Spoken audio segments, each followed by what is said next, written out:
stuff that's been coming out of our collective has been inspired by the sound of cassette tapes, you know?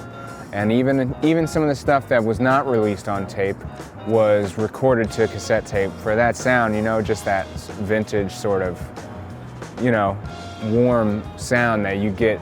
It's sort of nostalgic. Everybody had different ideas, and we were all kind of doing our own thing for a second, and next thing you know, we didn't have any gigs for a while, and everybody was kind of like, well, we're writing these new songs, we should just get up at the house and document our ideas and see where we can go from there. I think, you know, what came around to kind of inspire us to record this was just a desire to have some music to just relax to.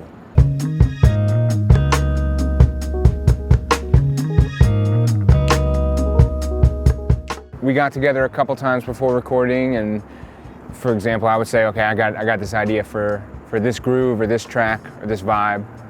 And then we would all kind of hash out our different parts and come to a consensus on what it was going to sound like. The entire session and the entire tape is what we recorded as far as the ideas, and they're all in order.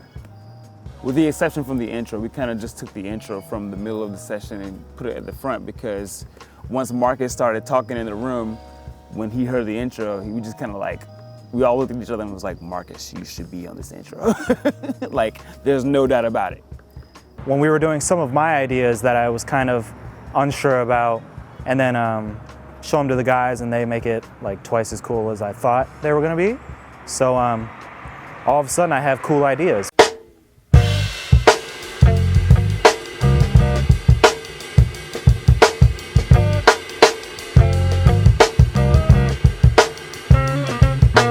This is one of my favorite projects we've done because it's a little different. You know, no solos, it's not like some hardcore, you know, like jazz fusion, whatever. Nothing fancy, no solos. I may have played 2 fills throughout the entire album, nothing flashy at all. We were just having fun chilling. Even though the idea was to make it, you know, just the same thing over and over again and try to match that sound of like a sampled hip hop record or something, the human aspect still made it through in some point, and there's definitely some nice moments that you need to listen kind of carefully for them, but they're special. Since the first time, I acquired a new tape machine.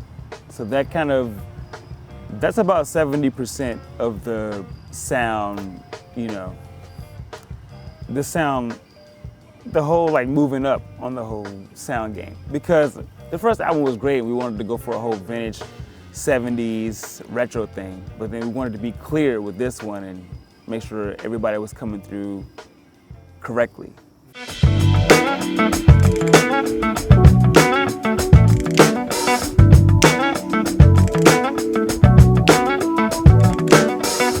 And it all just kind of came together. It's kind of weird because we just had these ideas and we all really wanted to see where these ideas could go, and by the end of the day, like later that night, it was all done. Like we listened to it and we was just like, wow.